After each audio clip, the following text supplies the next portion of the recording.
A little review of something that I attended the other day.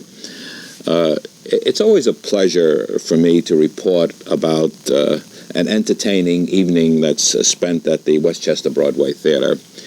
And I just enjoyed seeing Brigadoon, which is a Lerner and Loos musical. That was a big hit on Broadway and a great movie. It's a great, colorful music that you know, a danceable show, and I enjoyed it thoroughly.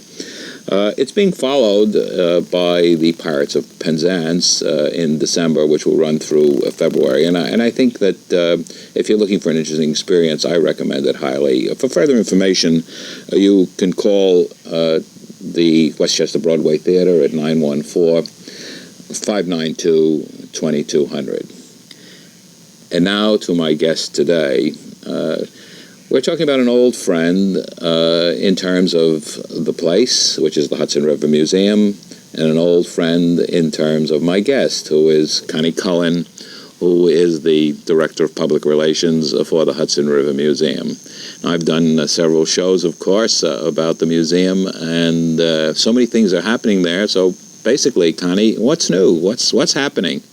Well, Norman, thanks again for the chance to be on here. We really love it. And it's Rivermania that's going on at the Hudson River Museum. What does that mean? Well, that's quite a name. It's quite a name. This year, we're celebrating our 75th anniversary, Norman, and we're very excited about that. So we planned a very special exhibition, and it's called Hudson Stories, the river that flows both ways. So our entire huge lower main gallery is filled with beautiful art, decorative objects, all inspired by the Hudson River. But the exhibition has lots of dimensions to it. The Hudson also was a source for many industrial goods, such as the logging industry and brick making, as well as people in this area are so concerned with the environmental fragility of the Hudson. So we've brought in some Hudson River fish and aquariums. And well, the Hudson River is really something that you're so social. First of all, let's start from the beginning. The Hudson River Museum, for those who may not know it, of course, is built around the original mansion. Right. It's a Glenview Mansion, the home of the John Bontrevor family, built in 1876-77. What we're looking at now is a poster, actually, that you've made showing the mansion. Is that available in full size? Yes, it is, and also in signed and limited editions, and also in a smaller size as well. So it's we commissioned it this year in honor of our anniversary, so you can get a beautiful view of this mansion on a late summer evening. Well, the mansion, it, of course, is only part of the museum. That was where it started. Well, actually, the museum started on the third floor of Yonkers City Hall. And then in 1922, the city fathers of Yonkers purchased the Glenview Mansion to use it for the museum. And the museum started there in 1924. And we've been there and still are. And in 1969, a new modern wing was added which surrounds the Glenview Mansion with a state-of-the-art planetarium and spacious gallery space and a cafe and an auditorium. We'll go into some of the details of some of them, but talking about the current exhibits, which are really exciting. Let's start with Winslow Homer. Who was, for those who don't know, who was Winslow Homer, and what about his work? Winslow Homer, he's a cherished American artist, and I think everyone has a favorite scene done by him. We are highlighting his wood engravings in this exhibition. Many people probably know Winslow Homer for his beautiful maritime and seascape scenes painted. But prior to that, he had to earn a living. And he earned a living sketching. He was like a newspaper photographer, except in sketch form. And he would sketch onto wood a scene, whether he was covering the Civil War for Harper's Weekly or just doing an ice skating scene of children. You've done this catalog, actually? The catalog is something that was done by the organizing institution SmithKline and the Cornell Gallery in Florida, and we are traveling that exhibition at the museum. There are all sorts of very interesting illustrations in there. I know we've got them, and we could show them and see if I can get some of them lined up here. So what sort of illustrations did he do? He did, as I mentioned, he did Civil War sketches. the American people at this time were very hungry for images. Photography was a burgeoning art, but it was still very expensive. So there was a need for people to accurately capture the scenes of Americana, or what was happening at the front lines, or what was going on in Europe.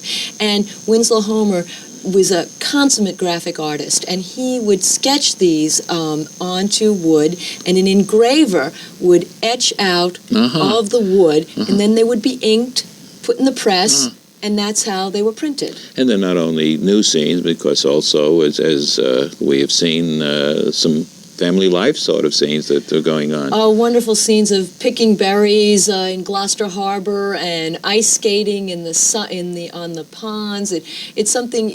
Look back at a real yesteryear, a beautiful time. How many of these are in the exhibit? We have close to 90 in the exhibit.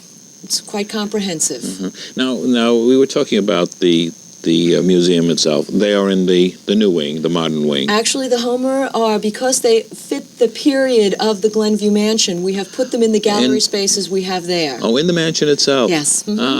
And then what about the rest of the museum? What about some of the other exhibits that you have? Well, we have up our ferry sloops photo competition, which is the results of people who've submitted pictures of the Hudson, which have been judged, and they're up on the walls, or they have been recently. And then a very exciting exhibition called Collection Quilts. We have drawn from 9 quilts in our collection and have mounted them in Voter Gallery.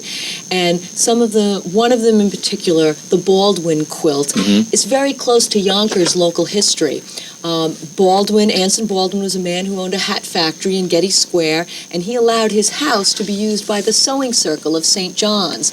And this Sewing Circle created the quilt in honor of Mr. Baldwin that hangs on our walls. It's an enormous quilt, and they signed their names in ink on the quilt. So it's not only a beautiful piece and captures a little bit of Yonkers' local history, but has the remembrances of these lovely women. Now, you said from your collection, you have a large collection of quilts? We have a large collection of quilts. Totally, we have a collection of probably close to 50 to 100 quilts. We got a very beautiful gift from the Rapkin family, and several of those quilts will be on display.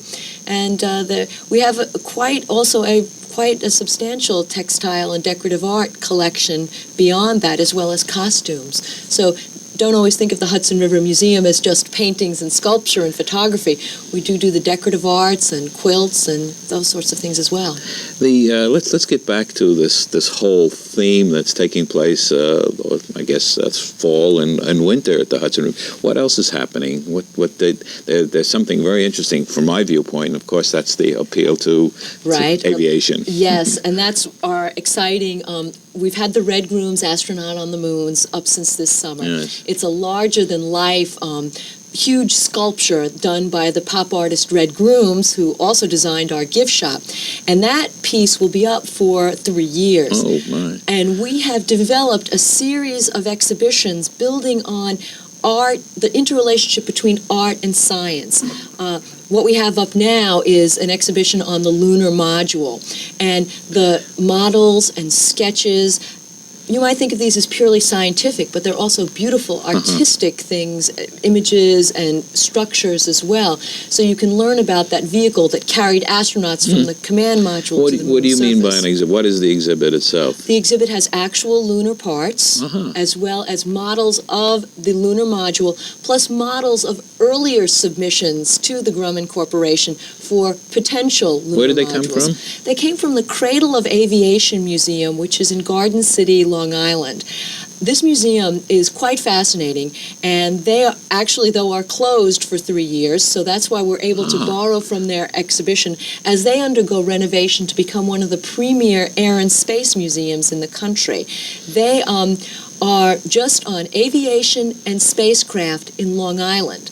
You might think that's a narrow subject, but when you think that Grumman, Sperry, Republic, all of these outfits were on Long Island and built tremendous, during the World War II, tremendous aircraft industry and also the space industry. So the material that that they own, that they have on exhibit, is available now to you. And Right, because they are under renovation, so they're closed, so we're able to borrow it, which is a terrific relationship, and bring their collection to a new audience. it seems to me, talk about a new audience, it seems to me that the Hudson River Museum is eclectic.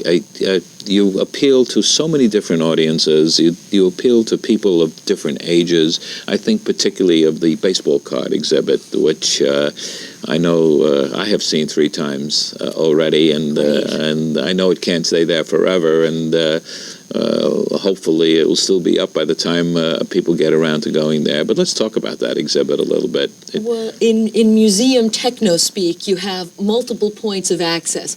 You put on a beautiful exhibition.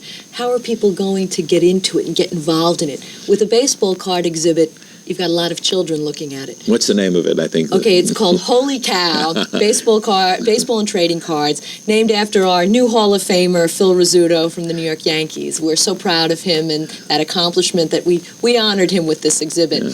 And we built the cases so that children can walk right up and see the cards. They don't have to sit and look up onto walls and see cards, and that's pretty exciting.